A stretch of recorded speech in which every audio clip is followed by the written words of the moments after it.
The world of magic doesn't end with the turning of a page. Love rises and falls anew, forbidden like poison or blazing like a phoenix's flame. The heroes we thought we knew uncover their hearts once more. So step into the enchantment of emotion and welcome to a world where love is written anew.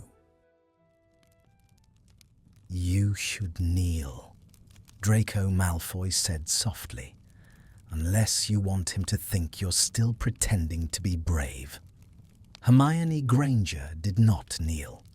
She met Draco's eyes instead, felt the air between them tighten like a drawn wire, and understood with a clarity that hurt that whatever she was about to become would begin here, with him watching. The dark mark flared above them, a livid skull burning against the night sky, and the pain in Hermione's left arm was already blooming, sharp and invasive, as if the magic sensed her hesitation and punished it. She had prepared herself for pain. She had not prepared herself for Draco Malfoy, standing so close she could smell the smoke on his robes, his voice low enough that it sounded like a secret meant only for her. "Kneel," he repeated, not unkindly this time, not loudly enough for anyone else to hear. This was not how she had imagined it beginning. She had told herself, over and over, that this was strategy, not surrender. That every step into darkness was measured, reversible. That intelligence, preparation, and discipline would keep her intact. The Order needed someone inside.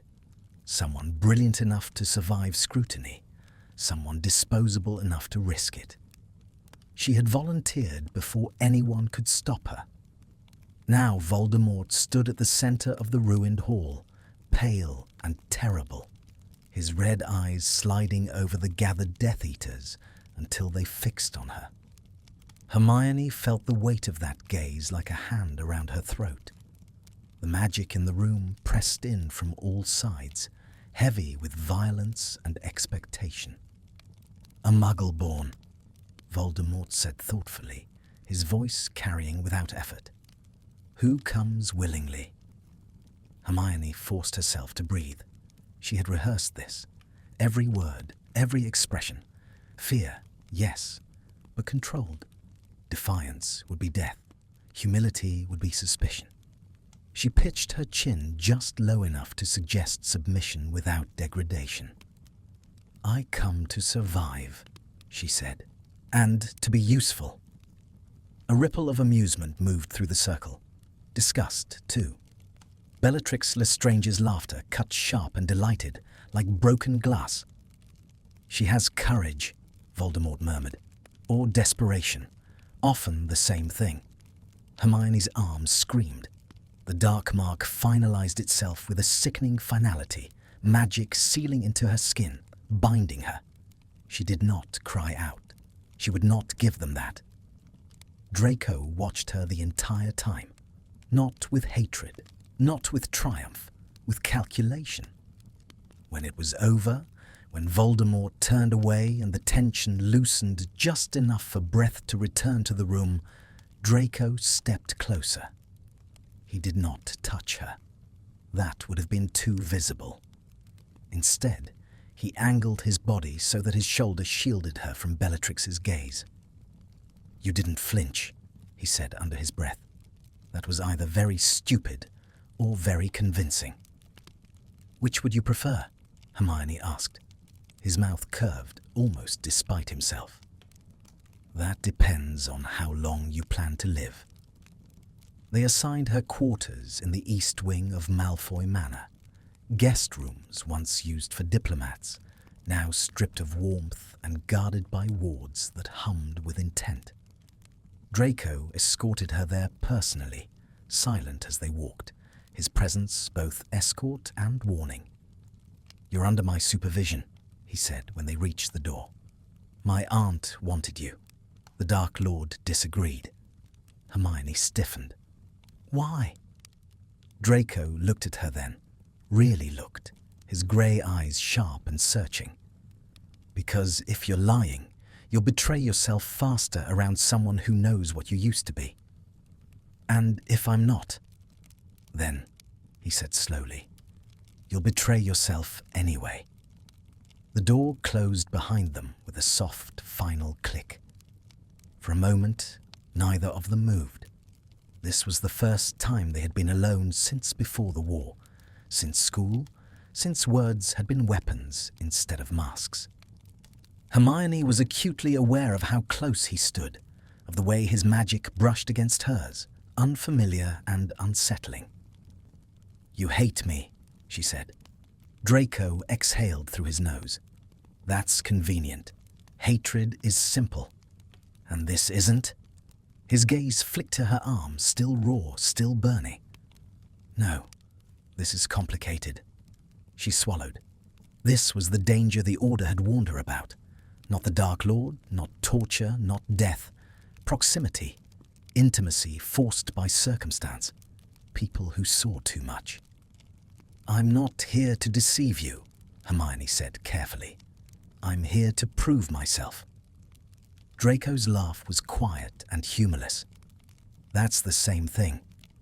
He stepped closer, invading her space deliberately now, lowering his voice. "If you falter, if you hesitate, if you give anyone reason to doubt you, it won't be Voldemort who kills you first." Her pulse jumped. "Is that a threat?" "It's a promise," he said, "and a warning." For a heartbeat, she thought he might touch her arm, her shoulder, something grounding or cruel. Instead, he stepped back, control snapping into place like armor. "Rest," he said. "Tomorrow, you begin earning that mark." He left without another word. Hermione sank onto the edge of the bed, her entire body shaking now that she was alone. The mark throbbed in time with her heart, each beat a reminder of the line she had crossed. She told herself she could still go back. She told herself this was temporary. But when she closed her eyes, it was Draco's voice she heard, not Voldemort's. Low, controlled, too close. Kneel. And the most terrifying part was not that she hadn't. It was that she had wanted to.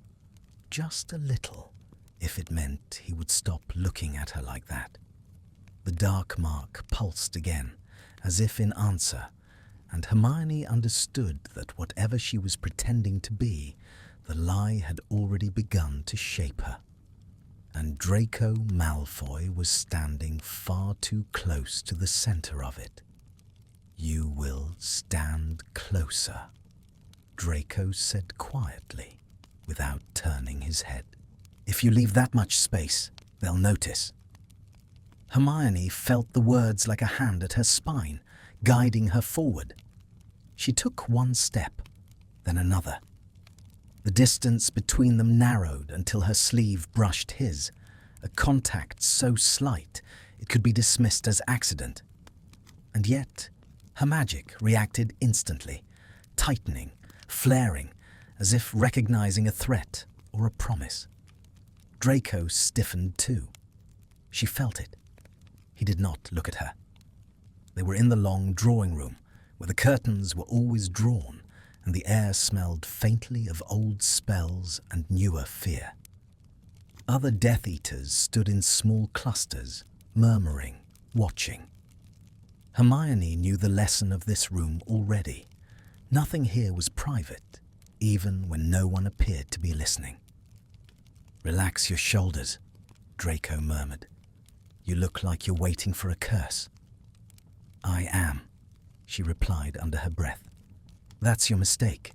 They don't curse people who expect it." He lifted his wand, casual, elegant, as if demonstrating a parlor trick.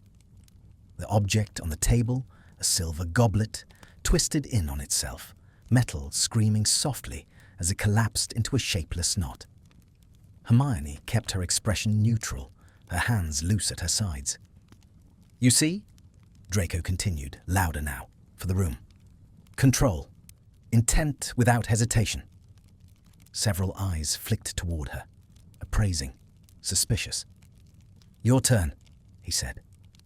Hermione stepped forward. She could feel Bellatrix's attention like a blade between her shoulder blades. She raised her wand, let the spell form cleanly in her mind. Not the gentler magic she'd once favored, but something sharper. The goblet folded, obedient, precise. "Good," Draco said. "Again." By the third repetition, her wrist ached and her pulse had steadied into something dangerous. Focus. This was the other risk no one had spoken aloud, that the magic here would answer her too easily. When he dismissed her, it was with a barely perceptible nod. Approval, disguised as indifference.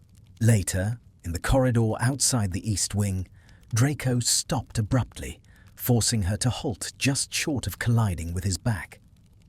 "You adapted faster than expected," he said. "I had good teachers," Hermione replied. He turned then, slowly, studying her face as if searching for cracks. "You didn't look for approval. I wasn't sure it was safe." A corner of his mouth lifted. "It usually isn't." They stood there, the silence stretching, filled with things neither of them could say. Hermione became acutely aware of how alone they were, and how temporary that solitude was. "You should make mistakes," Draco said at last.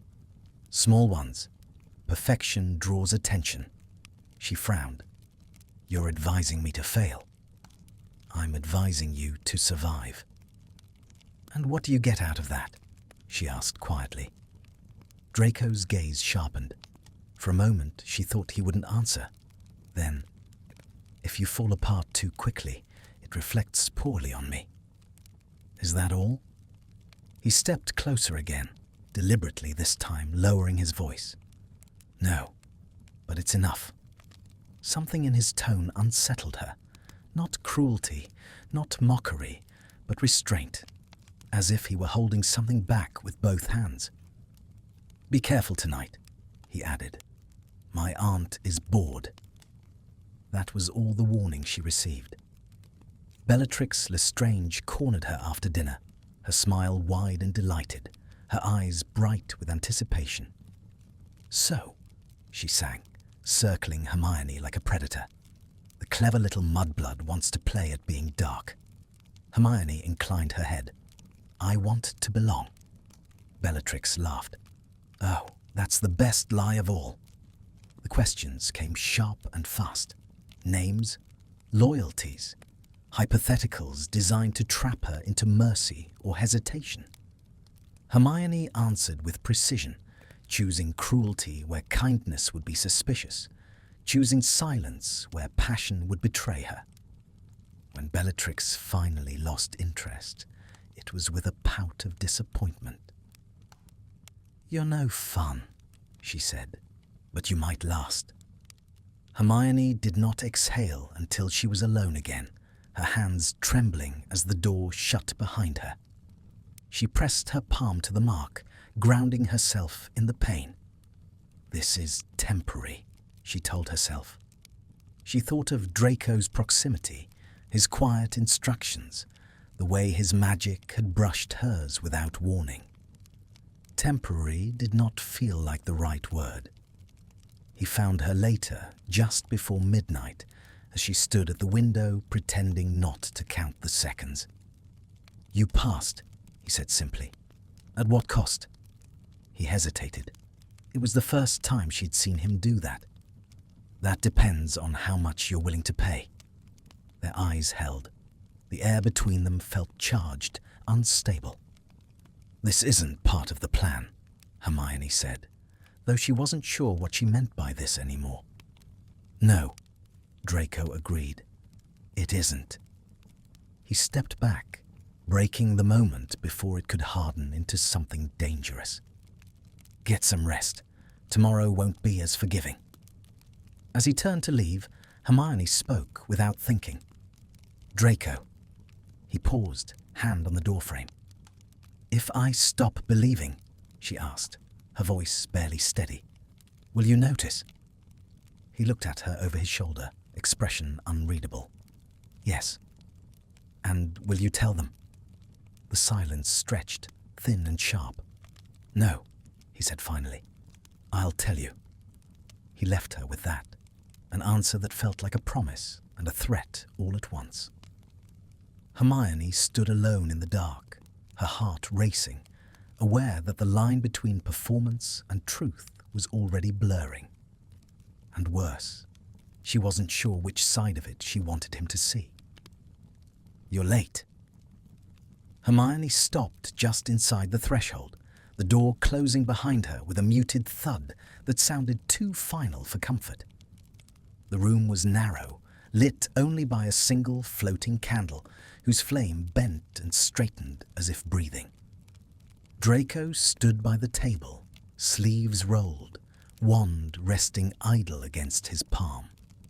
He did not look angry. That was worse. I was questioned, she said. Again. By whom? His tone was mild, conversational, a trap laid with silk thread. Yaxley. Then your aunt decided I looked too calm. Draco's jaw tightened, a small, telling movement. And? And I answered, Hermione said, carefully. He studied her now, eyes moving with an attention that felt almost intimate, taking in the way she stood, the tension she hadn't managed to hide in her shoulders, the faint tremor in her fingers. He stepped closer, slow enough that she could have moved away if she wanted to. She didn't. Careful gets people killed here, he said quietly. Conviction keeps them alive. I don't think you believe that, Hermione replied. Something flickered in his expression. Not denial, recognition. Sit, he said, gesturing to the chair opposite him. When she hesitated, he added, This isn't a test. She sat. The chair was cold. Everything in this place was designed to remind you where you stood. Draco moved around the table and leaned back against it, arms crossed. You're doing well, he said. Too well. They'll start looking for cracks. And you? She asked. Are you looking? His eyes met hers, steady. I already know where they are. The words landed between them, heavy with implication. Hermione felt the pull of them, the dangerous urge to ask what he meant. Instead, she said, Then why keep helping me? Draco laughed softly. You think this is help? I think you're protecting me, she said, and I don't know why. For a long moment, he said nothing.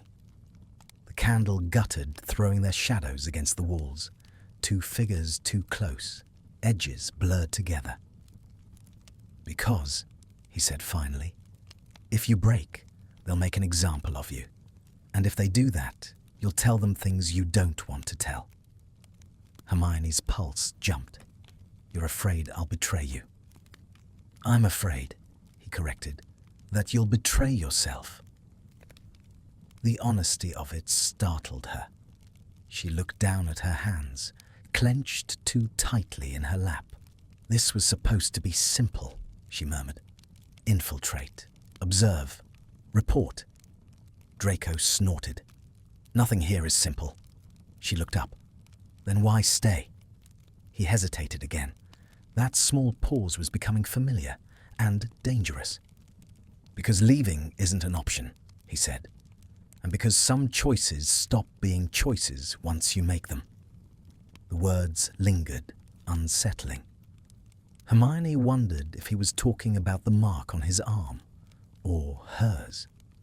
They trained later that night, away from the others, in a room warded so tightly, Hermione could feel the magic pressing against her skin like a second layer. Draco pushed her harder than before. Faster spells, sharper curses, less warning. Don't think, he snapped, as she faltered on a countercurse. React. I can't just... Yes, you can, he cut in. You already did. Stop pretending you're still the person who hesitates. The accusation burned. Hermione lifted her wand again, jaw set, and this time she didn't pause. The spell flew clean and true, slamming into the practice target with enough force to crack the stone behind it. Draco stilled. For a moment, something like awe crossed his face before he masked it. "Again," he said. They worked until her arm ached and her breath came shallow, until the line between instruction and challenge blurred. At one point, their magic collided mid-air, sparks scattering dangerously close. Draco grabbed her wrist without thinking, fingers closing tight around her pulse. They froze. His grip was firm, grounding, and entirely inappropriate. Hermione could feel his thumb against her skin, could feel the echo of the spell still humming between them. "Let go," she said softly. He didn't, not immediately. "You didn't pull back," he said instead, voice low. "You could have. So could you." Their eyes locked. The room felt suddenly too small, the wards pressing in. Draco's grip loosened, but his hand didn't fall away. "This is how it starts," he said quietly. "You stop pulling back. You stop asking if you should." "And you?" Hermione asked. "When did you stop?" His hand dropped as if burned. He stepped back, distance snapping into place like a shield. "That's not your concern," he said sharply. "Get some rest." She wanted to push, to demand the truth he was clearly holding just out of reach. Instead, she nodded and turned toward the door. "Draco," she said, hand on the handle. He didn't answer. "If I lose myself," she continued, "will you tell me?" He closed his eyes briefly, a crack in the armor she wasn't sure anyone else had ever seen. "I'll try," he said. It wasn't reassurance. It was a confession. Hermione lay awake long after, staring at the ceiling as the mark pulsed in time with her heartbeat. She replayed the night in fragments, the questions, the spells, the feel of Draco's hand on her wrist. This was not part of the mission.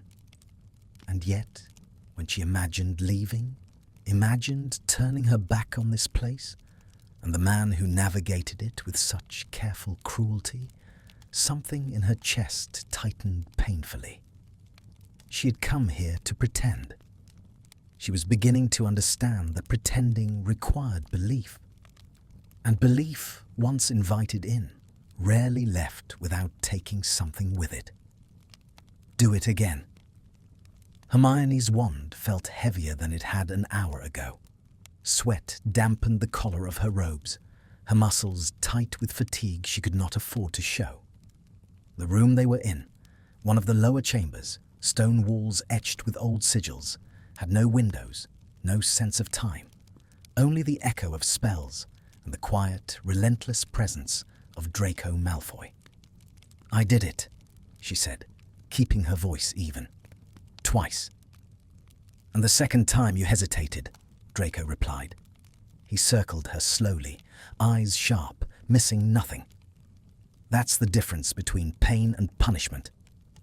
The target, a conjured figure, vaguely human, hung suspended in the air, cracked and smoking from repeated curses.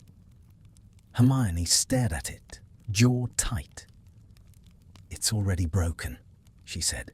Draco stopped in front of her. "So are most people here. That's not the point." "What is then?" The question slipped out before she could stop it.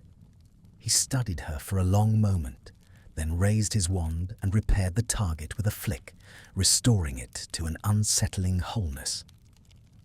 "The point," he said quietly, "is whether you can break something without needing to believe it deserves it." The words hit harder than any curse.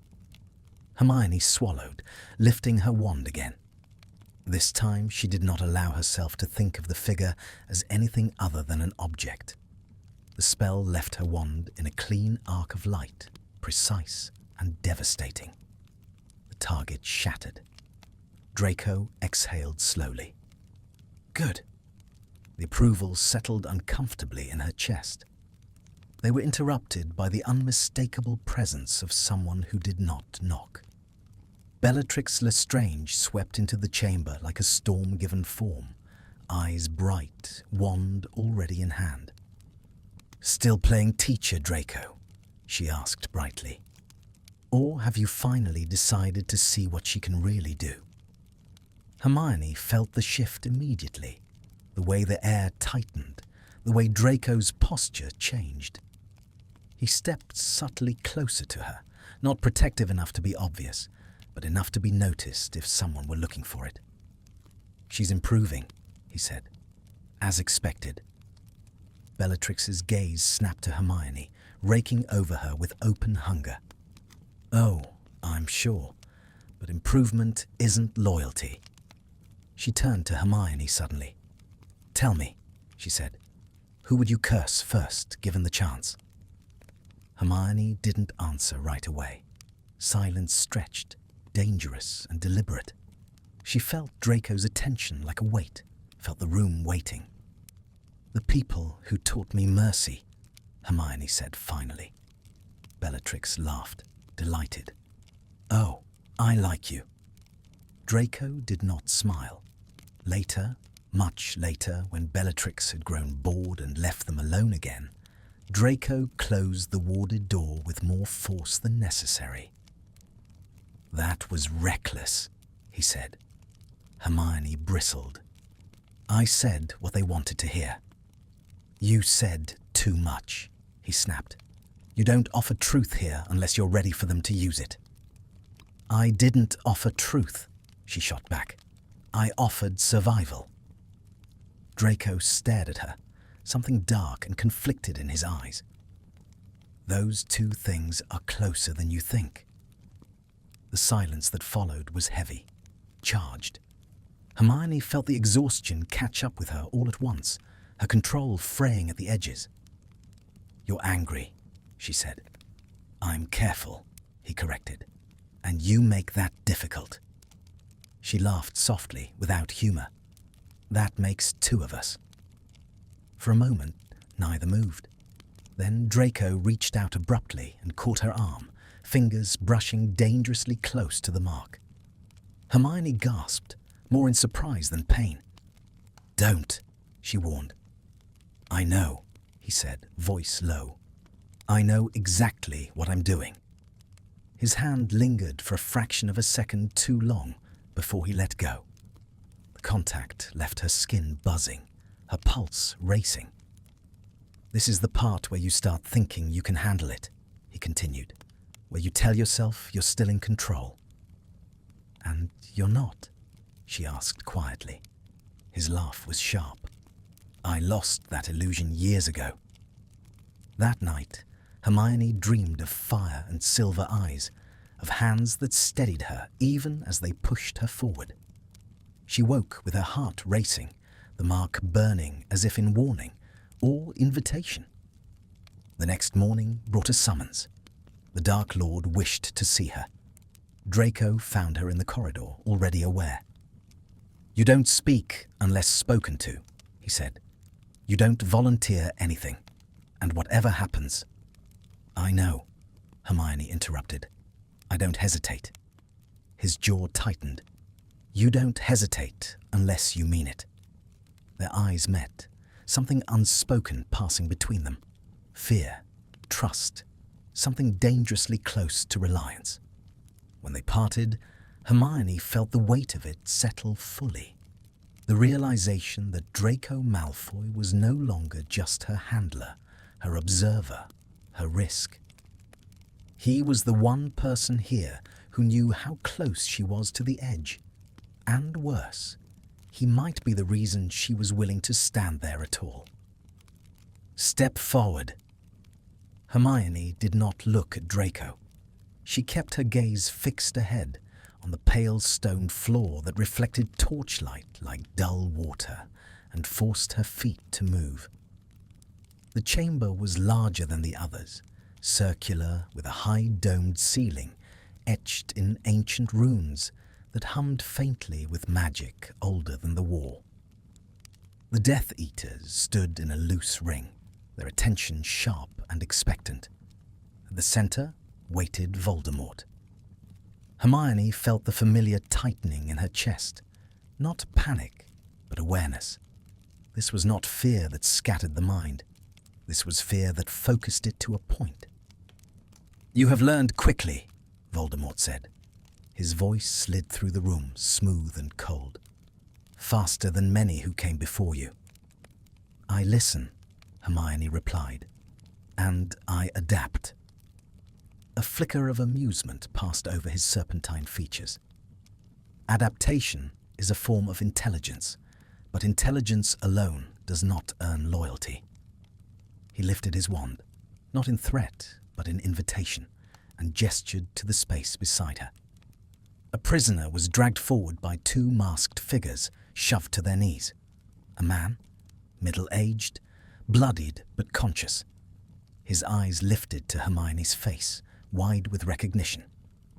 "Mudblood," he croaked weakly. "Please." The words scraped against her nerves.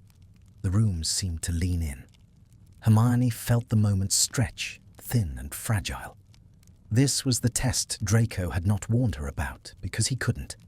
This was the price. "Do you know who he is?" Voldemort asked mildly. "Yes," Hermione said after a heartbeat. "A sympathizer, a courier." "A traitor," Bellatrix corrected gleefully. "To us and to his own kind." Voldemort's red eyes gleamed. "Show me," he said, "where your loyalty lies." Hermione raised her wand. For a fraction of a second, so small it barely existed, she thought of another room, another time, where spells had been practiced and principles had mattered. Then she let the thought go. Hesitation here would not save anyone. Her curse was clean, controlled. It did not kill him. It hurt him. The scream echoed off the stone, sharp and final in its way. Hermione did not flinch. She did not look away. When it was over, silence fell like ash. "Well done," Voldemort said. "You understand now." Hermione lowered her wand, her hand steady even as something inside her cracked. Not shattered, not yet, but fractured in a way that would never quite heal the same. She stepped back into the circle. Draco did not look at her. They did not speak until much later, when the manor had gone quiet and the corridors lay empty under the watchful hum of wards. Draco caught her wrist just inside the east wing, pulling her into an alcove before she could react. "You didn't tell me," she said, the words coming out sharper than intended. "I didn't know," he replied. His grip was firm, grounding, as if he were holding her in place rather than restraining her. "If I had, I would have warned you." Hermione laughed once, brittle. Would that have changed anything? Draco's jaw clenched. He released her abruptly and stepped back, running a hand through his hair. "You did what you had to do." "That's what scares me," she said quietly. "How easily that answer comes now." He looked at her then, really looked, and the calculation she'd grown used to was gone. What remained was something rawer, concern, unguarded. "Does it haunt you?" he asked. "Yes," Hermione said. "And no, and that's worse." Draco exhaled slowly. "That's how it works." They stood there, the space between them charged with things neither of them had names for. Hermione's arm ached, the mark pulsing like a second heartbeat. "You watched," she said. "I had to," he replied. "If I'd intervened—" "I know," she interrupted. "I know why." Her voice softened. "But I needed you to see it."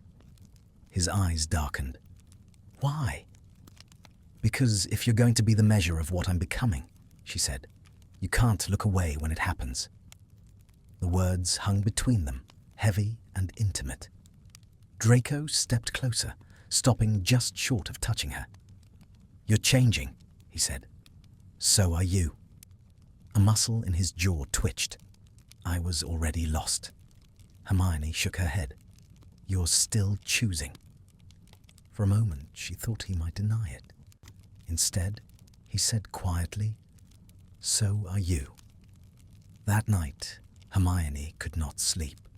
She paced the length of her room, replaying the scream, the feel of the spell leaving her wand. It had been easier than she wanted to admit. When the door opened without warning, she spun, wand raised, then froze. Draco stood in the doorway, expression tight. "Bellatrix is watching you," he said, closer than before. "I expected that." "She's waiting for you to fail," he continued, "or to impress her." Hermione met his gaze. "And you?" "I'm waiting," he said slowly, "to see which way you fall."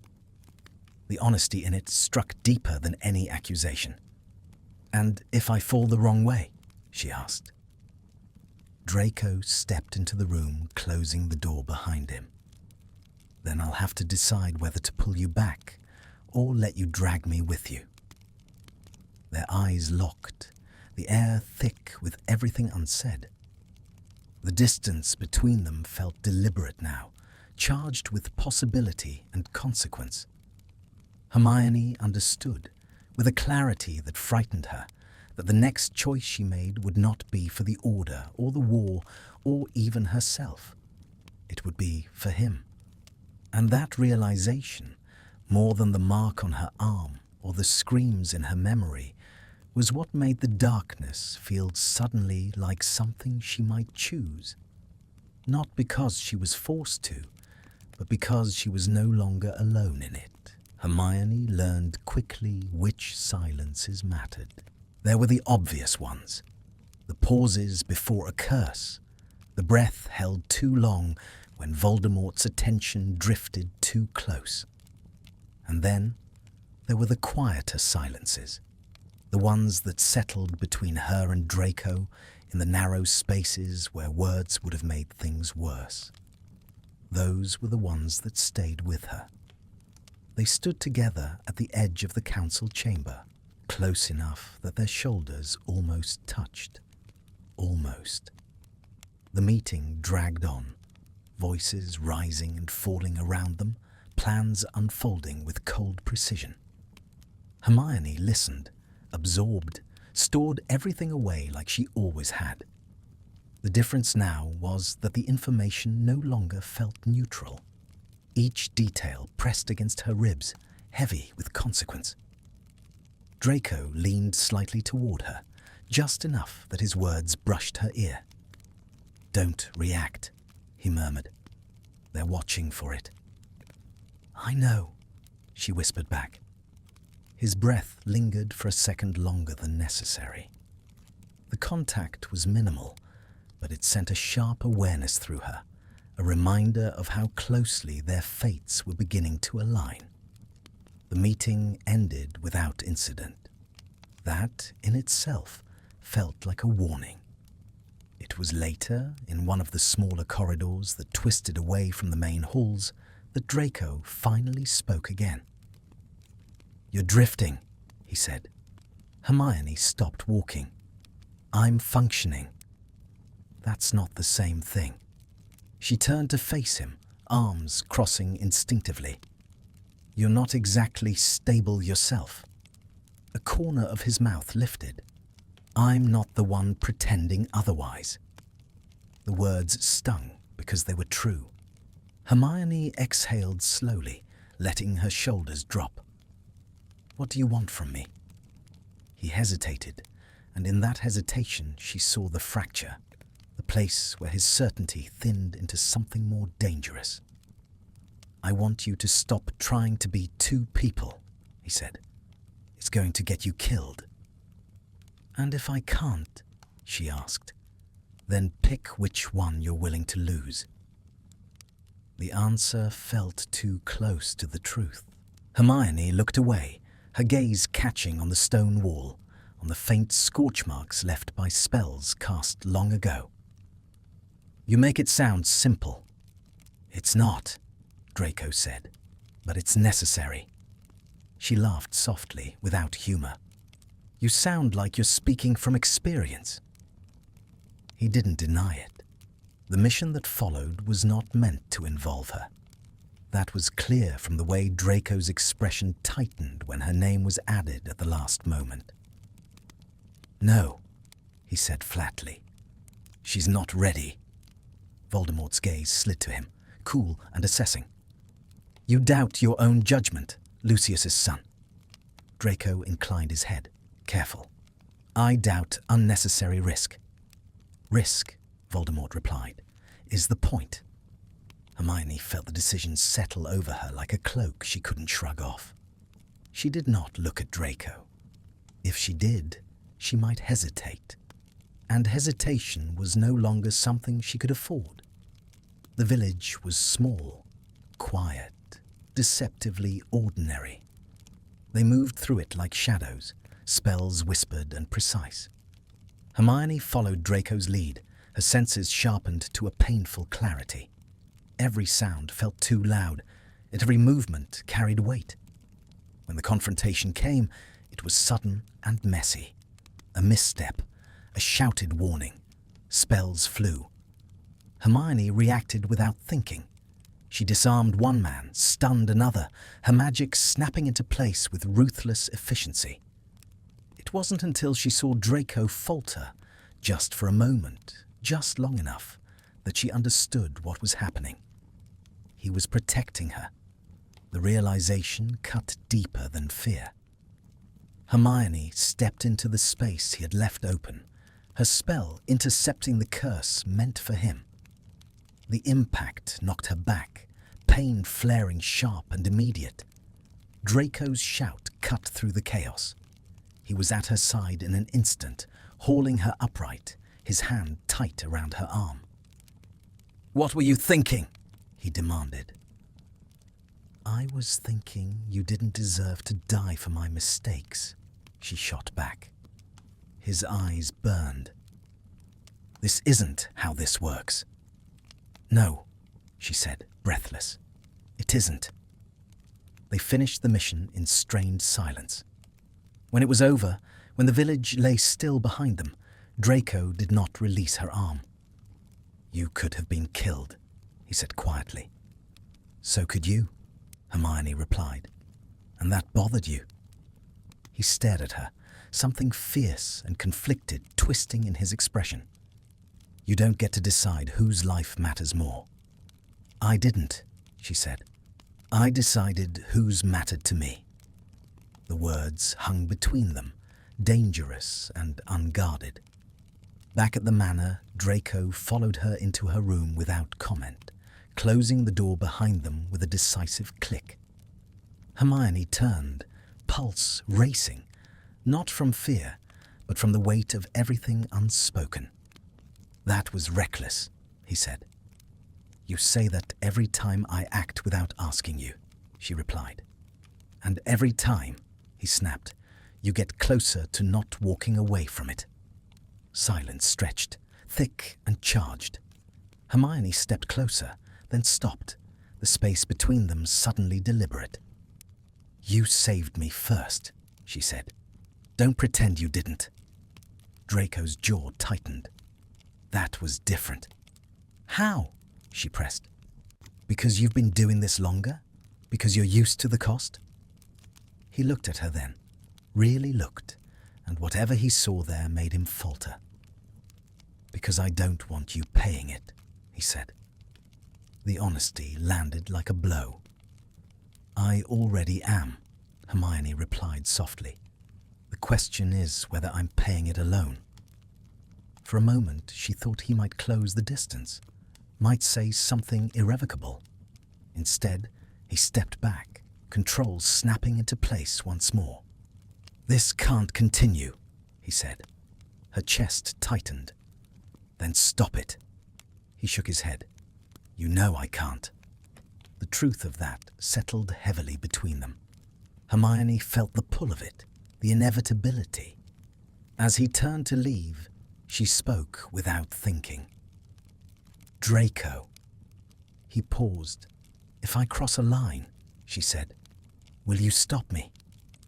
He didn't turn around. "I'll try." It was the same answer as before, and this time she understood what it cost him to say it. When the door closed behind him, Hermione sank onto the edge of the bed, her heart racing. The fracture inside her widened, not into something that broke her apart, but into something that fit. She was no longer pretending not to see the path she was on. And worse, she was beginning to understand why she might choose it anyway. Hermione realized, with a clarity that felt almost cruel, that the hardest part was not what she was doing. It was how little she recoiled from it anymore. The corridor outside the West Wing was cold, the stone beneath her boots worn smooth by centuries of footsteps, many of them belonging to people who had made their own compromises here. She paused before turning the corner, sensing rather than hearing Draco's presence. "You're awake early," he said. She turned. He stood a few paces away, already dressed, posture precise, expression guarded in a way she had come to recognize as concern wearing the mask of indifference. "I didn't sleep," Hermione replied. "Neither did I." The admission surprised them both. It hung between them, uncomfortably intimate. They walked together without speaking, the silence stretching, not empty, but full. Hermione felt the pull of it, the urge to fill it with questions she wasn't sure she wanted answered. Instead, she focused on the rhythm of their steps, on the way Draco unconsciously matched his pace to hers. "You shouldn't have done that," he said eventually. "Saved you?" she asked. "Yes." She stopped walking. He took another step before realizing, then turned back to face her. "I meant what I said," Hermione continued. "I won't watch you die to preserve a lie." Draco's eyes darkened. "You think that's all this is?" She hesitated. That was answer enough. "People will notice," he said quietly. "They already are." "Bellatrix?" "And others," he replied. "They're starting to see you as something more than useful." The words settled heavily in her chest. "Is that bad?" Draco studied her for a long moment. "It depends on what you want." The question felt like a blade disguised as kindness. Hermione looked away, her gaze catching on the tall windows at the end of the hall, the grey morning light filtering weakly through enchanted glass. "I don't know anymore," she admitted. Draco nodded slowly.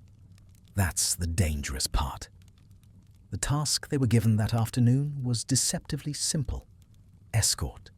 Observe. Intervene only if necessary. Hermione had learned that necessary was a word with flexible meaning. They apparated to the edge of a forest thick with old magic, the air heavy and damp. Draco moved ahead instinctively, scanning their surroundings, while Hermione followed, her senses sharpened.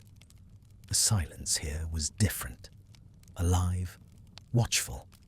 They found the target quickly enough. A witch, alone, young. "She's not who they said she was," Hermione murmured after a moment's observation. Draco stiffened. "What do you mean?" "She's hiding," Hermione replied. "Not from us, from something else." They watched as the witch moved cautiously through the trees, her magic frayed, uneven. Fear, Hermione realized, not defiance. Draco's jaw clenched. "Orders are orders." Hermione felt the old reflex stir, the instinct to argue, to reason, to appeal. She crushed it before it could surface. "What would you do?" she asked instead, "if you didn't know who was watching?" The question hung between them, sharp and deliberate. Draco didn't answer right away. When he did, his voice was low. "I would finish it quickly." Hermione nodded. "Then let me." His head snapped toward her. "No, I can do it," she said evenly, "and it will look cleaner." "That's not why," he replied. She met his gaze. "Then tell me why." For a moment, she thought he wouldn't. "Then? Because once you cross that line," he said, "it doesn't stop being there just because you want it to." Something inside her tightened painfully. "I think we passed that line already." "Not like this," Draco said. The witch stumbled then, nearly falling. Her fear spiked, raw and unmistakable. Hermione acted. She stepped forward, wand raised, her movements smooth and unhesitating. The spell she chose was precise, controlled. The witch collapsed without a sound, her magic extinguished like a candle. Draco stared at her.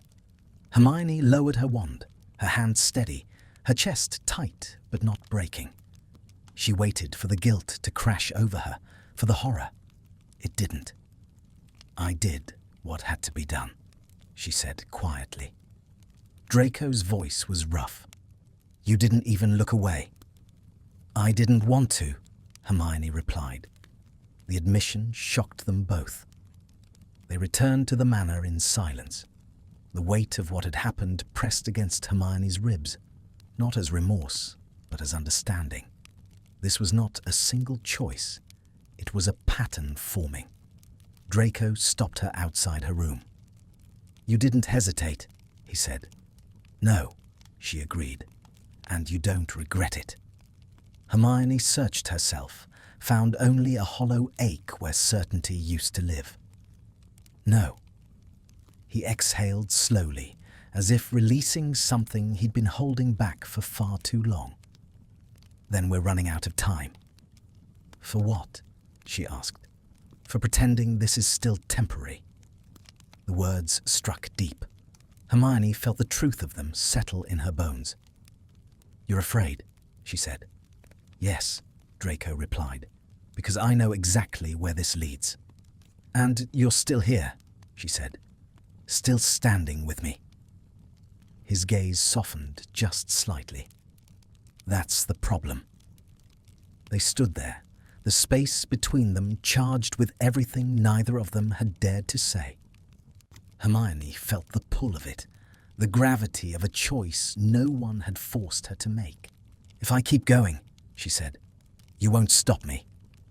Draco looked at her, really looked, and something like resignation crossed his face. "No," he said quietly, "I won't." The door between them felt suddenly symbolic, thin, fragile, one step away from being crossed. Hermione's heart raced, not with fear, but with a dangerous sense of alignment. She had come here to infiltrate. She was beginning to understand that infiltration required adaptation. And adaptation, once embraced, did not ask permission before becoming something else entirely. "You should report it." The words landed between them like a dropped blade. Hermione did not look up from the parchment spread across the table, its surface crawling with enchanted ink that rearranged itself every few seconds. She had been reading the same line for several minutes without absorbing it, her mind elsewhere, on the forest, on the witch's face, on the absence of regret that frightened her more than guilt ever had. "If I do," she said slowly, "they'll ask questions." Draco leaned against the opposite wall, arms crossed, his posture deceptively relaxed. "They'll ask them anyway." Hermione lifted her gaze to his. "You're telling me to expose myself." "I'm telling you," he replied, "that silence looks suspicious when someone is meant to be proud." She closed her eyes briefly. This was the danger they hadn't named. The moment when survival required not just action, but narrative. Not just doing terrible things, but owning them. When did this get so complicated? She asked quietly. Draco's mouth twitched. It always was. You just weren't inside it yet. She reported the kill the next morning. Not in detail. Not with hesitation. She stood before Voldemort with her spine straight and her voice steady, described the witch as a liability, a risk that had been neutralized efficiently. She did not embellish. She did not apologize. Voldemort watched her closely, his red eyes bright with interest. "You are learning," he said. "Power does not require cruelty, only decisiveness." Hermione inclined her head. The praise settled uncomfortably, like a crown she had not meant to accept. When she stepped back into the circle, Draco's gaze met hers briefly. There was no reproach there, only something darker. Recognition. The aftermath was worse than the act itself. Bellatrix took an interest.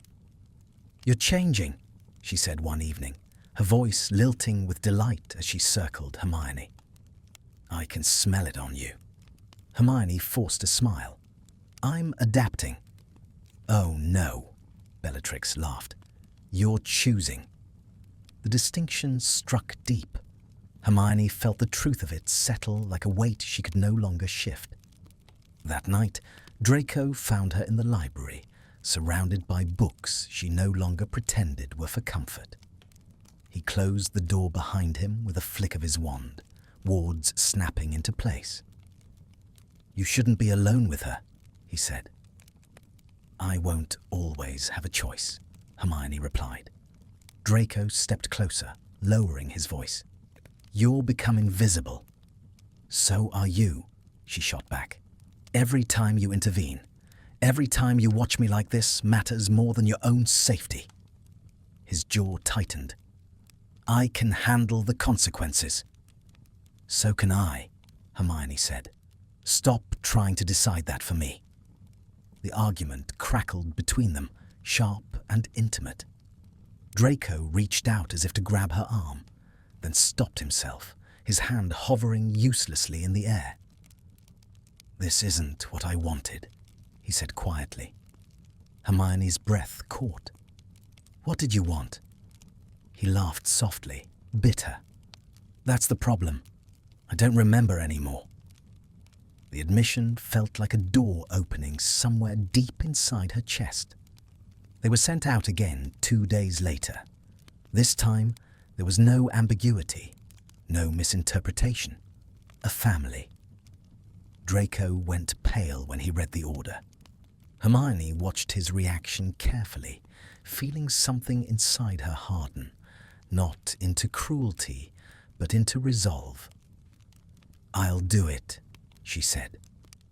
Draco looked at her sharply. "No." "I'm more convincing," Hermione continued. "And they're watching me now. This will cement it." "You're talking about murdering children," he snapped. "I'm talking about survival," she replied, her voice low and controlled. "Yours, mine." The words shocked them both. Draco stared at her as if seeing her for the first time. "You don't believe that?" Hermione held his gaze. "I do, or I wouldn't be saying it." Silence stretched, heavy and unbearable. "I won't let you," he said finally. "You don't get to stop me," she replied. "Not anymore." The truth of it cut deep. Draco turned away, his hands clenched into fists. "Then we find another way," he said. "There isn't one," Hermione replied softly. "Not that keeps us both alive." The words echoed between them, final and irrevocable. They did not go through with the order as written. Instead, they altered it, subtly, dangerously. Evidence planted, allegiances reframed. By the time the Dark Lord's attention moved elsewhere, the family had vanished, their deaths assumed and accepted. It was a lie built on layers of magic and risk, one that would unravel violently if discovered. Afterward, Draco cornered Hermione in the narrow stairwell leading to the upper floors, his expression tight with fury and something else, fear, sharp and unguarded. "That was insane," he said. "If they find out, they won't," Hermione cut in. "Not unless one of us breaks." He stared at her, breathing hard. "You're gambling everything." "So are you," she replied. "You chose to stand with me." He laughed once, harsh and breathless. "You make it sound romantic." "It isn't," Hermione said. "It's honest." For a moment, something in his expression shifted. The anger faltered, giving way to something dangerously close to tenderness. "You're not who you were," he said. "No," Hermione agreed. "I'm not. And you're not pretending anymore." The realization settled between them, heavy and undeniable. "If this comes apart," Draco said quietly, "it will take us both with it." Hermione stepped closer, the space between them deliberate and charged. "Then we make sure it doesn't." Their eyes locked, the air thick with unspoken understanding. This was not a flirtation, not a mistake. This was alignment. For the first time since she had taken the mark, Hermione felt something like certainty, not about the righteousness of her path, but about its direction.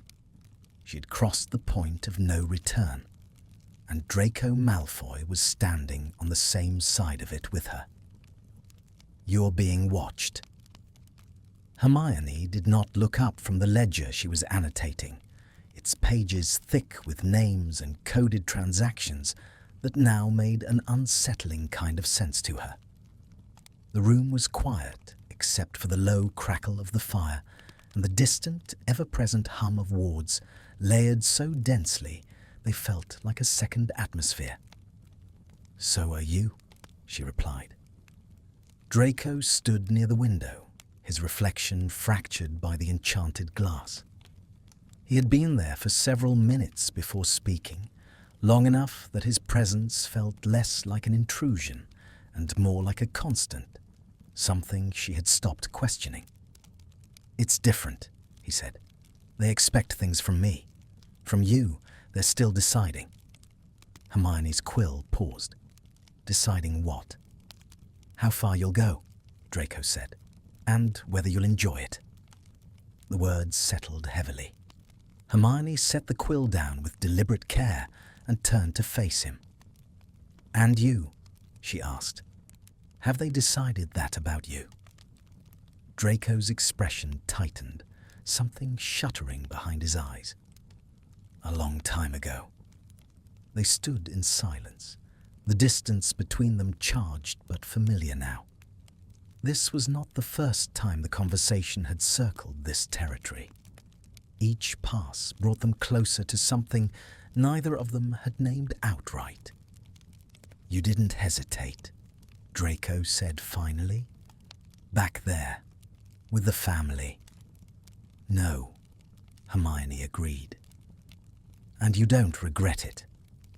Hermione considered the question carefully. The honest answer rose quickly, uncomfortably clear. "I regret that it was necessary," she said. "I don't regret choosing you." The words were out before she could stop them. Draco stared at her, the mask he wore so well slipping just enough to reveal shock, then something far more dangerous. "That wasn't a choice you were meant to make," he said quietly. "I know," Hermione replied. "That's why it matters." The shift was subtle at first. Doors opened more easily. Invitations followed. Hermione found herself included in conversations that had once ended when she entered a room. There were glances now, measuring, appraising, that carried something like respect and suspicion. Bellatrix watched her closely, her interest sharpening into something almost affectionate. "You're not afraid anymore," she observed one evening, circling Hermione with lazy curiosity. "That's the difference." "I'm afraid," Hermione said evenly. "I've just learned when it's useful." Bellatrix laughed, delighted. "Oh, you really are one of us." The words should have repulsed her. They didn't. That night, Draco found her on the balcony overlooking the grounds, the cold air biting enough to keep her mind sharp. He joined her without speaking, his presence steady at her side. "She's testing you," he said. "I know. And you're passing." Hermione leaned her elbows on the stone railing, staring out into the darkness. "You sound concerned." "I am," Draco replied. "Success has consequences." She glanced at him. "So does failure." Their eyes met, understanding passing silently between them. This was the truth neither of them could escape anymore. There was no version of this where they walked away clean. "You're changing the balance," he said. "They're starting to see you as independent." Hermione smiled faintly. That was inevitable. Draco studied her profile, his gaze lingering in a way that made her acutely aware of the space between them. "You don't need me as much anymore." The observation was quiet, almost careful. Hermione turned fully toward him. "That's not true." "It is," he said. "You could survive here without my protection now." "Yes," she agreed, "but I don't want to." The admission landed between them, heavy and undeniable. Draco's breath hitched, just once. "This isn't wise," he said. "I know," Hermione replied, "but neither is anything else we've done." For a moment, she thought he might step away, retreat behind the control he wielded so expertly. Instead, he stayed where he was, close enough that she could feel the warmth of him despite the cold. "If this becomes visible," he said, "it will be used." "Everything here is used," Hermione replied. "At least this would be honest." He laughed softly, without humor. "You always did have a talent for making impossible things sound reasonable." "And you," she said, "always pretended you didn't want them." His gaze sharpened. "Careful." "Why?" she asked. "Because it's dangerous, or because it's true?" The silence that followed was thick, taut as drawn wire. The summons came 2 days later, not to Hermione alone, but to both of them. The chamber was smaller this time, intimate in a way that felt deliberate. Voldemort's attention moved between them, slow and assessing. "You work well together," he said. "Efficient, loyal." Hermione felt the weight of the words settle heavily. "Loyalty," Voldemort continued, "is most reliable when it is personal." Draco stiffened almost imperceptibly. "I find," Voldemort said, "that those who care for one another are easier to predict, easier to motivate." Hermione kept her expression carefully neutral, her pulse steady despite the warning bells ringing in her mind. "You will continue as you are," Voldemort said.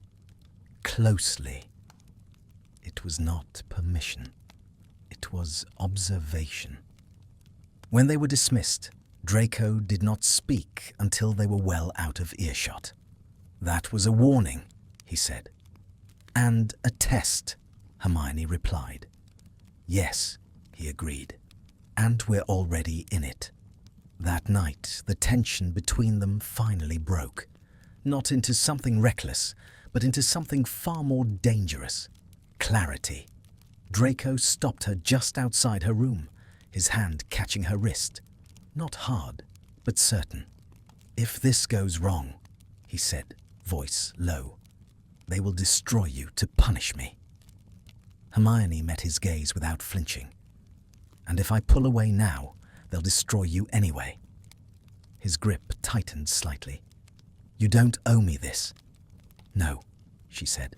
"I'm choosing it." The word hung between them, deliberate and irrevocable. For a long moment, neither moved. Then Draco released her wrist slowly, his hand lingering for a fraction of a second longer than necessary. "Once this is acknowledged," he said, "there's no pretending it's not real." Hermione stepped closer, closing the distance herself this time. "I'm done pretending." Their eyes locked, something fierce and unguarded passing between them. Draco leaned in, not to touch, not yet, but close enough that his breath brushed her cheek. "This will cost you," he murmured. "It already has," Hermione replied. "I'm still here." The space between them felt electric, charged with everything they were not saying, everything they could no longer deny. When Draco finally stepped back, it was with visible effort. "Get some rest," he said. "Tomorrow will be instructive." As he walked away, Hermione rested her hand against the door, her heart racing, not with fear, but with anticipation sharpened by risk. She had chosen, and what was chosen, she was beginning to understand, did not loosen its grip simply because the cost became clear. It tightened. Hermione woke before dawn with the sensation that something had shifted. Not in the manner. Those changes announced themselves with alarms and screams, but in the quieter, more dangerous sense, the kind that settled into the bones before the mind could name it. She lay still, listening to the muted thrum of wards, to the distant echo of footsteps she could not place, and understood with a clarity that left no room for denial. The balance had tipped. They were no longer unnoticed. By the time she reached the lower hall, it was already apparent. Conversations cut short when she passed. Eyes lingered a moment too long. There was curiosity now, edged with calculation. Respect, perhaps, but the kind that waited to see if it could be weaponized. Draco was there, leaning against a pillar as if by chance. He straightened when he saw her, his expression carefully neutral. "You feel it too," he said quietly. "Yes." "They're adjusting," he continued, "testing the shape of you." Hermione exhaled slowly. "And you?" His mouth curved faintly. "They already know my shape. They're wondering how closely it matches yours." The implications settled heavily between them. The assignment that followed was deliberate, not violent, not overtly dangerous, public. They were sent to negotiate, if such a word could be used, with a group of wavering allies. Hermione understood the message immediately. Show us what you are when blood isn't required. Show us where your loyalties land when there's room to choose. Draco accompanied her without comment, though she could feel his tension like a low hum beside her as they apparated into a grand echoing hall, heavy with old magic and older grudges. The negotiations were tedious, layered with threats disguised as diplomacy. Hermione listened, assessed, then spoke, not with the righteous fervor she once would have summoned, but with something colder, practical, persuasive. She watched the effect ripple outward, surprise, then interest, then reluctant acceptance. When it was over, the agreement struck and sealed. One of the men laughed softly. "You really have changed, Granger." Hermione met his gaze without blinking. "I evolved." Draco said nothing, but she felt his attention sharpen. They walked in silence afterward, the echo of their footsteps stretching between them. "That was impressive," Draco said finally. "You don't sound pleased." "I'm not," he replied. "They saw you." Hermione stopped. "You've been telling me to be visible." "Yes," Draco said. "I didn't say it wouldn't cost you." She turned to face him, her expression calm but resolute.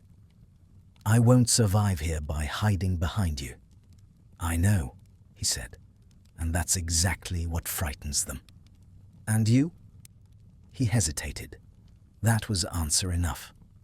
The confrontation came that evening, subtle but unmistakable. Bellatrix found Hermione alone in the West Gallery, her presence announced not by sound, but by pressure, the way the air itself seemed to recoil. "You're getting comfortable," Bellatrix said pleasantly. Hermione inclined her head. "I'm adapting." "Yes," Bellatrix replied. "But to what, exactly?" The question was sharp, probing. Hermione felt the familiar instinct to deflect rise, and dismissed it. "To power," she said. Bellatrix's smile widened. "Good girl." When Draco found her afterward, his jaw was tight. "You shouldn't be alone with her," he said. "I wasn't," Hermione replied. "I was being evaluated." "That's worse." She studied him for a long moment. "You can't keep intercepting everything." "I know," Draco said, "but knowing doesn't make it easier." The admission startled her. She stepped closer, lowering her voice. "You're not responsible for me." "I am," he said, without hesitation, "whether you like it or not." The words hit with unexpected force. "And am I responsible for you?" Hermione asked. Draco's eyes darkened. That's what they're trying to find out. The shift between them became impossible to ignore after that. They moved together instinctively now, a unit formed not by decree, but by repetition and trust. Hermione found herself anticipating Draco's movements, his silences, his tells. He, in turn, stopped warning her away from danger and began adjusting around her presence instead. It was not safety. It was alignment. One night, long past when the manor should have slept, Hermione found Draco in the solarium, staring out at the darkened grounds. He did not turn when she entered. "You're not wrong," he said quietly. "About what?" "About not hiding," he replied. "About standing where they can see you." She joined him at the window. "You taught me that." He shook his head. "I taught you how to survive. You're teaching me how to choose." The honesty in his voice left her breathless. "This isn't a redemption," Hermione said softly. "No," Draco agreed. "It's a declaration." They stood there, shoulder to shoulder, the closeness no longer tentative. Draco's hand brushed hers. Not an accident, not a claim, but something in between. Neither of them moved away. "If they force the issue," Draco said, "we won't be able to pretend anymore." Hermione's fingers curled slightly, just enough to catch his. "I'm not pretending." He turned to her then, his gaze intense, searching. "Say it again." "I'm not pretending," she repeated. "About this, about us." For a long moment he said nothing. Then he nodded once, sharp and decisive. "Then we move forward," he said. "Together." The word felt heavy with promise and threat alike. When Hermione returned to her room that night, she did not pace or replay the day in fragments. She lay down and stared at the ceiling, heart steady, mind clear. She was no longer reacting. She was choosing. And somewhere deep in the manor, she knew others had begun to notice. Not just her power or her usefulness, but the dangerous fact that she and Draco Malfoy were no longer being shaped by the darkness around them. They were shaping it back.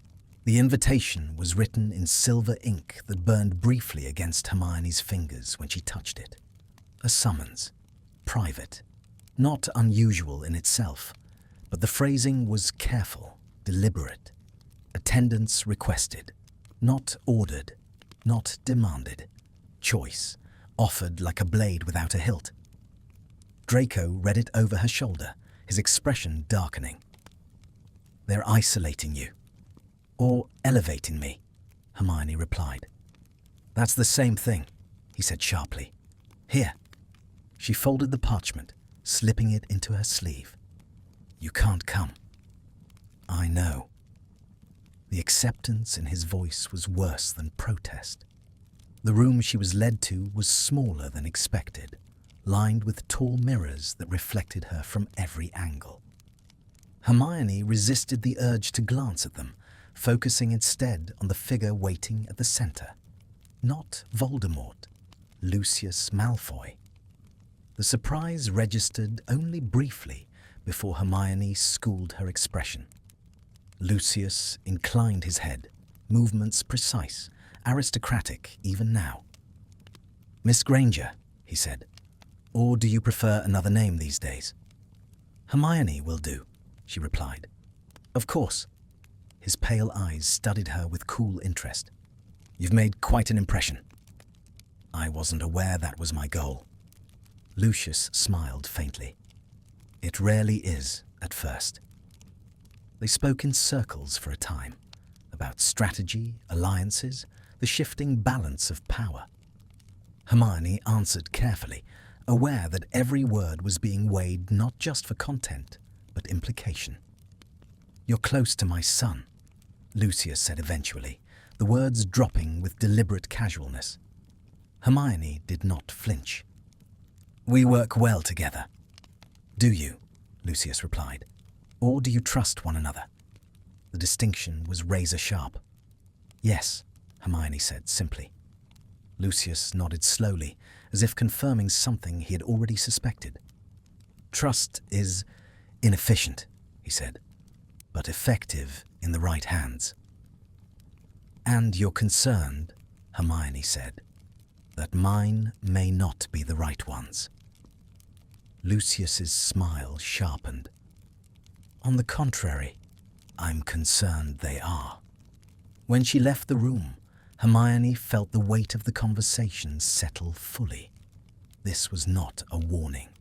It was acknowledgement. Draco was waiting for her in the corridor, tension etched into every line of his posture. He straightened the moment he saw her. "What did he say?" he demanded quietly. "Enough," Hermione replied, "and too much." She did not miss the way his shoulders tightened. "That's not reassuring." "It's not meant to be," she said. They walked together, their steps falling into sync without effort. The silence between them was no longer cautious, it was shared. "He's testing you through me," Draco said. "He wants to know how far you'll go." Hermione glanced at him. "He wants to know how far we'll go." Draco stopped. "Then we need to be careful." "Yes," Hermione agreed, but not afraid. He studied her, searching. "You sound certain." "I am." The realization did not frighten her. It grounded her. The test came sooner than expected. A public challenge, veiled but unmistakable.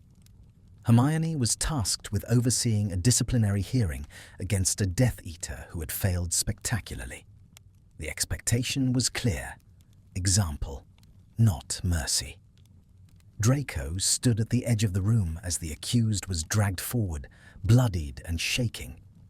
Hermione felt the eyes on her, felt the weight of expectations settle heavy and deliberate. This was not about punishment, it was about demonstration. She rose slowly, her movements measured. "You failed," she said calmly. "Not because you were weak, but because you were careless." The man sobbed, begging.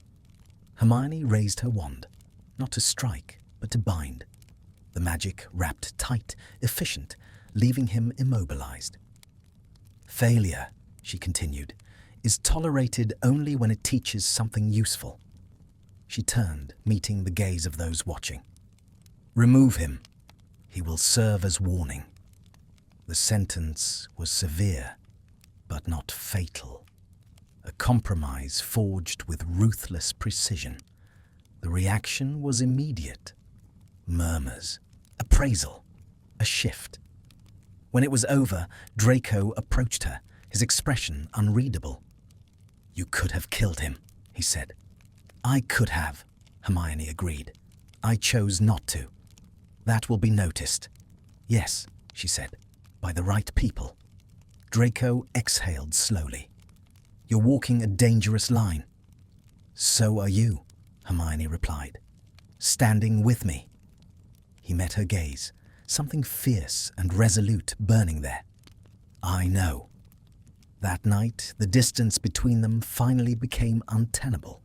They stood in the doorway of her room, neither stepping inside nor turning away. The tension that had built for weeks pressed close, no longer something they could ignore. This is what it looks like, Draco said quietly, when it becomes real. Hermione's heart raced, not with fear, but with recognition. I've known for a while. He laughed softly, a sound edged with disbelief. You never did wait for permission. No, she agreed. Neither do you. The air between them felt charged, electric. Draco lifted his hand as if to touch her cheek, then stopped, his fingers hovering. If this crosses into the open, he said, they'll use it. They already are, Hermione replied. The difference is whether we let them control it. His hand settled against her cheek then, warm and steady.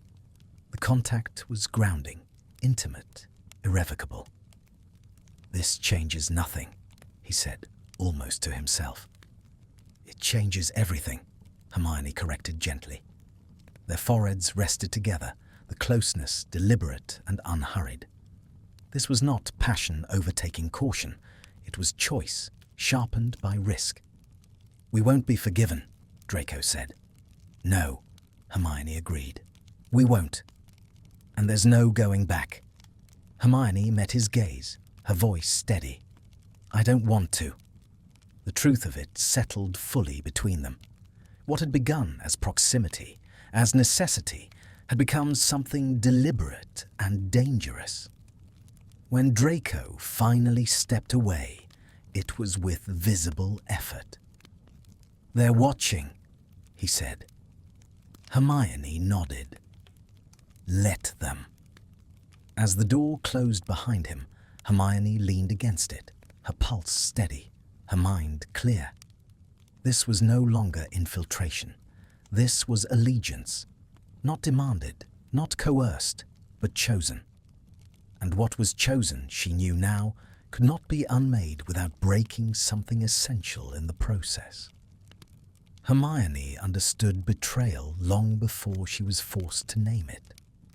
It lived in the way conversations paused when she entered rooms now, not wary, but calculating.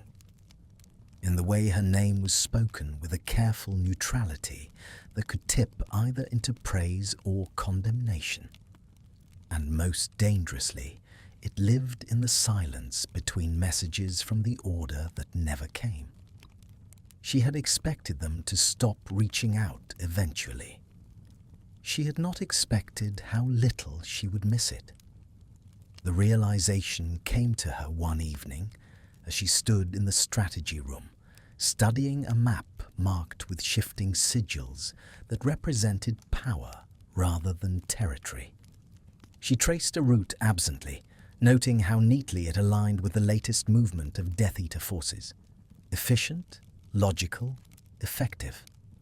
This was your suggestion. Draco's voice pulled her back. He stood a few steps behind her, arms crossed, gaze fixed on the map. There was no accusation in his tone, only observation. Yes, Hermione replied. And it worked. Yes. He was quiet for a moment. Then, if the Order had planned it, you would have criticized the lack of subtlety. Hermione smiled faintly. They would have been trying to win. Draco's eyes flicked to her. And what are we trying to do? The question was not rhetorical. Hermione considered it carefully. End the war, she said, on terms that actually hold. Draco studied her, something dark and thoughtful in his expression. That sounds very much like something my father would say. The comparison did not unsettle her as much as it should have.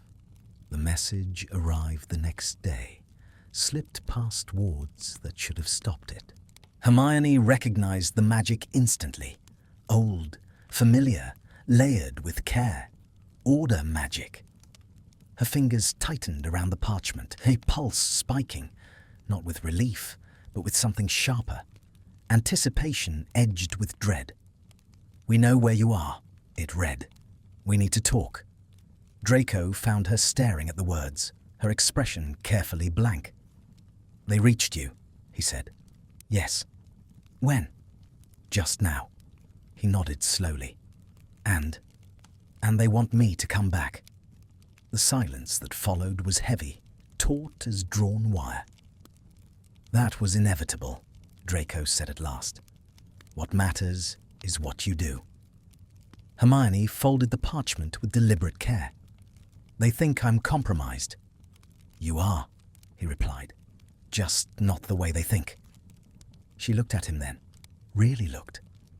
"If I go to them," she said, "they'll expect information." "Yes. And if I don't?" "They'll assume you've chosen." The word echoed uncomfortably. "I already have," Hermione said quietly. Draco's gaze sharpened. "Say it." She met his eyes. "I won't betray you." The certainty in her voice startled even her. Draco exhaled slowly, something like relief flickering across his face before control snapped back into place. "They won't stop," he said. "Not easily." "I know," Hermione replied, "which means I need to make sure they can't." The meeting was arranged under false pretenses, an exchange of information, neutral ground. Hermione insisted on going alone. Draco did not argue. That frightened her more than resistance would have. The abandoned chapel sat at the edge of a ruined village, its magic old and thin, barely holding back the weight of the war. Hermione stepped inside with measured calm, wand ready but lowered. Harry was already there. The sight of him struck harder than she expected, not with longing, but with distance. He looked older, worn. His eyes sharpened when he saw her, relief flickering before suspicion reclaimed it. "Hermione," he said, "you're alive." "So are you," she replied. They stood there, the space between them heavy with everything unsaid. Finally, Harry spoke. "You need to come back. We can extract you." "No," Hermione said simply. His expression tightened. "You're not thinking clearly." "I've never been more clear." "You're with them," he said. "They've changed you." Hermione considered the accusation calmly. "Yes." Harry stared at her. "Then let me help you." The old reflex stirred. Trust, habit, history. She pushed it down gently, deliberately. "There's nothing to fix," she said. "I'm not lost." "You're choosing the wrong side." Hermione's gaze held steady. "I'm choosing the side that will win." The words fell into the space between them, irrevocable. Harry's jaw clenched. Draco Malfoy. The name was a weapon. "Yes," Hermione said. "Him too." Understanding dawned slowly, painfully. "You love him." Hermione did not hesitate. "Yes." Harry stepped back as if struck. "Then you're gone." "No," she replied. "I've arrived." She left before he could say anything else. There was nothing left to negotiate. When she returned to the manor, Draco was waiting. "You did it," he said. "Yes." "And?" "I cut the line," Hermione replied. "Completely." He studied her, something fierce and searching in his gaze. "That's permanent." "I know." Draco stepped closer, his voice low. "They'll brand you a traitor." Hermione smiled faintly. "So will others." "And you're prepared for that?" She met his gaze without flinching. "I already am." For a long moment, neither moved. Then Draco reached for her hand. Not tentative, not cautious, certain. "This changes things," he said. It clarifies them, Hermione replied. He squeezed her fingers once, grounding, steady. Then there's no turning back. No, she agreed. There isn't. And for the first time since she had taken the mark, Hermione felt no conflict about that fact. She had betrayed the light, but what she had chosen instead was not chaos or madness. It was alignment. It was power. It was Draco Malfoy standing with her, not as handler or shield, but as equal. And whatever came next, whatever judgment awaited them, she would not pretend regret. Because betrayal, she understood now, was not the act of turning away from something you no longer believed in. It was the act of lying to yourself about where you truly stood. She was done lying. The consequences did not arrive all at once. They never did. They came in layers, quiet at first, almost polite. A subtle shift in how meetings were arranged, a recalibration of who spoke first and who listened. Hermione noticed it the way she noticed everything, patterns emerging where chaos was expected. She had crossed the line. Now the world was rearranging itself around that fact. "You're no longer discussed as a variable," Draco said one evening as they reviewed reports side by side in the study that had gradually become theirs. "You're discussed as a constant." Hermione did not look up from the parchment. "That sounds like a promotion." "It's not," Draco replied. "It's a declaration." She smiled faintly. "Of war?" "Of intent," he corrected. "They're building around you." The idea settled strangely in her chest. Not fear, not pride, but something steadier. Recognition. "I won't be shaped," Hermione said. "Not again." Draco's gaze flicked to her, sharp and approving. "Good, because that's what they're trying." The pressure increased after that. Requests framed as suggestions, invitations that were impossible to refuse. Hermione found herself pulled into deeper layers of strategy, her mind valued not just for knowledge, but for vision. She saw the war differently now, not as a battle to be won, but as a structure to be dismantled and rebuilt. Draco watched her navigate it all with a mix of admiration and something darker. "You're changing the way they think," he said quietly, late one night as they stood at the edge of the grounds, the cold air biting enough to keep their thoughts sharp. "I'm changing the way we think," Hermione replied. He glanced at her. "You include me in that."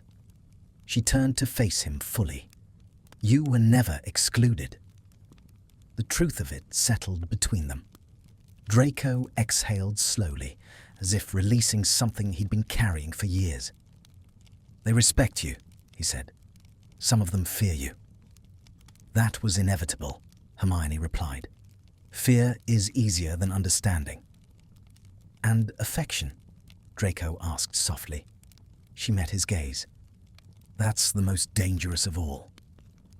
It became impossible to ignore after that.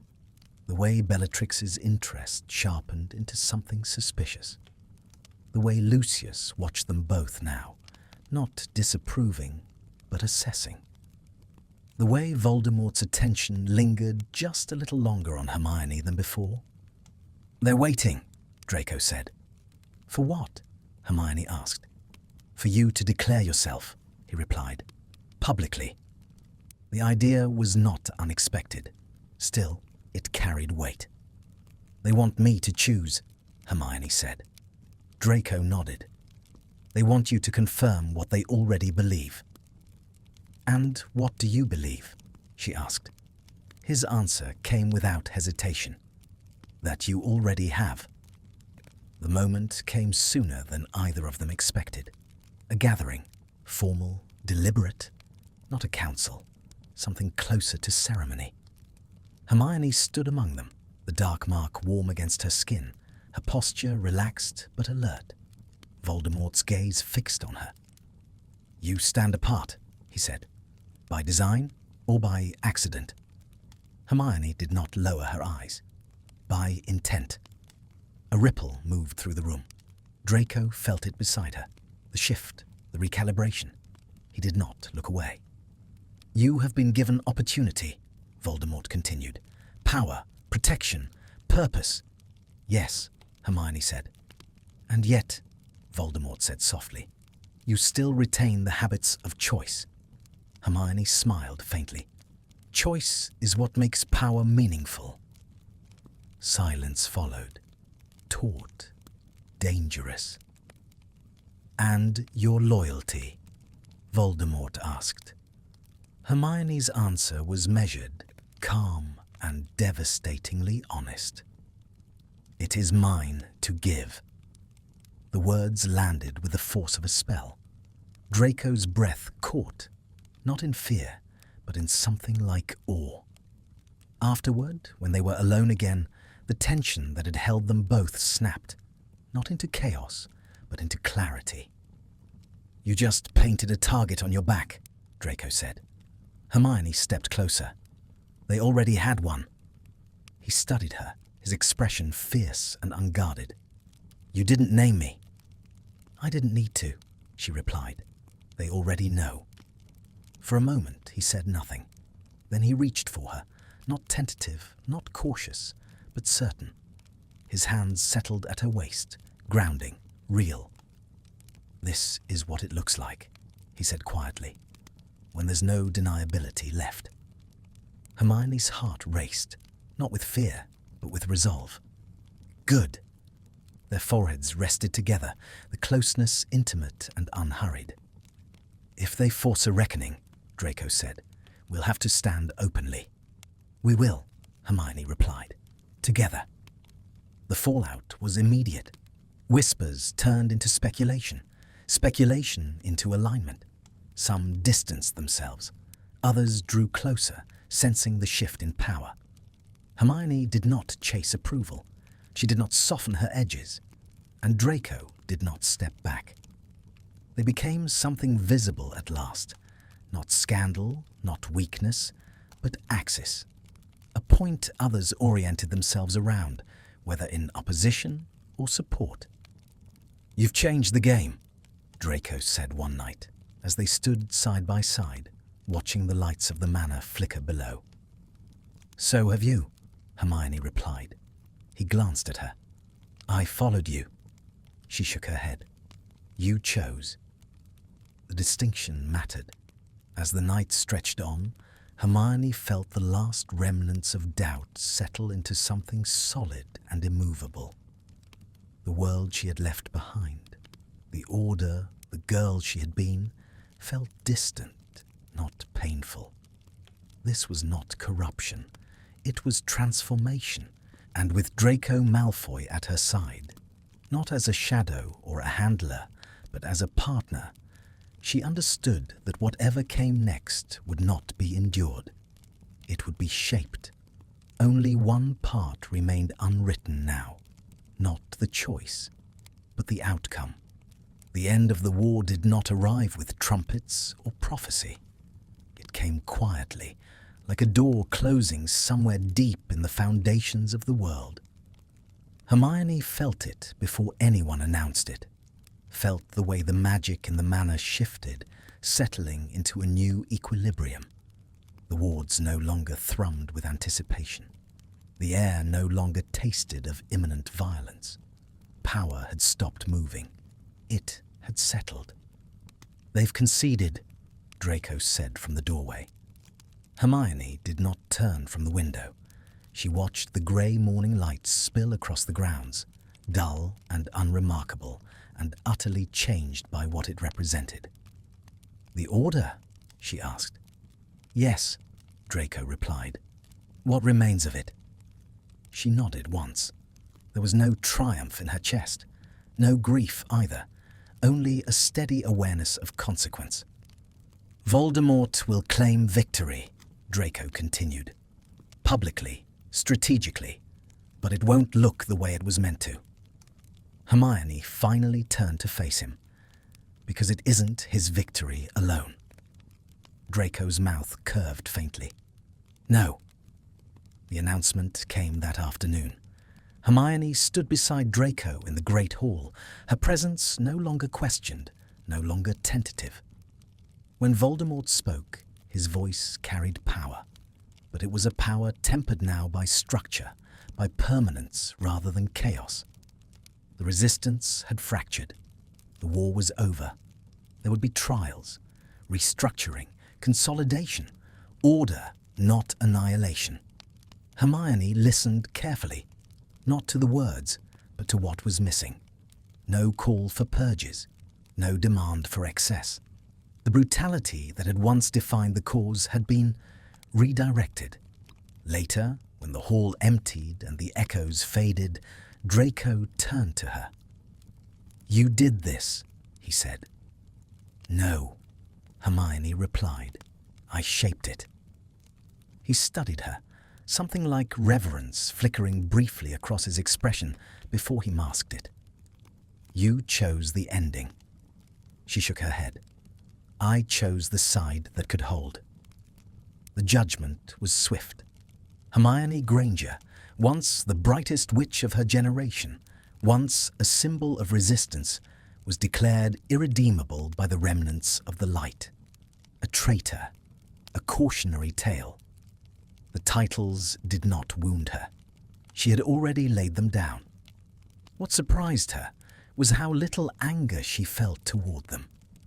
Distance had softened what fury once sharpened. "They'll never forgive you," Draco said quietly as they stood together in the study that now bore the marks of long nights and shared decisions. "I don't need them to," Hermione replied. "Forgiveness implies regret. And you don't have any." "No," she said. "I have responsibility." The distinction mattered. Their relationship was no longer hidden. It did not need to be. They did not pretend it was simple, or gentle, or without cost. Power pressed close to intimacy here, each amplifying the other. They argued, quietly, fiercely, over strategy, over consequence, over how far was too far. But they did not doubt. That was the difference. "You could have left," Draco said once, late at night, when the manor slept and the war felt distant enough to examine. "At any point." Hermione met his gaze. "So could you?" He nodded slowly. "And yet." "And yet," she echoed. The final reckoning came not with a battle, but with a choice offered one last time. An emissary from the remnants of the Order arrived under flag of truce. They spoke of reconciliation, of restoration, of a place for Hermione if she renounced what she had become. She listened politely. Then she refused. "I didn't fall," she said calmly. "I stepped." The emissary left pale and shaken. Draco watched her go, then turned to Hermione with something like wonder. That was mercy. Hermione exhaled slowly. No, that was honesty. Time passed. Not in peace. Peace was a fragile, conditional thing, but in stability. The wizarding world recalibrated itself around new constants. Hermione worked openly now, her intellect no longer a weapon wielded from the shadows, but a cornerstone of governance. She did not soften the world. She organized it. And Draco, no longer merely surviving, no longer merely obedient, stood beside her as something entirely different from what he had been raised to be. A partner, an equal.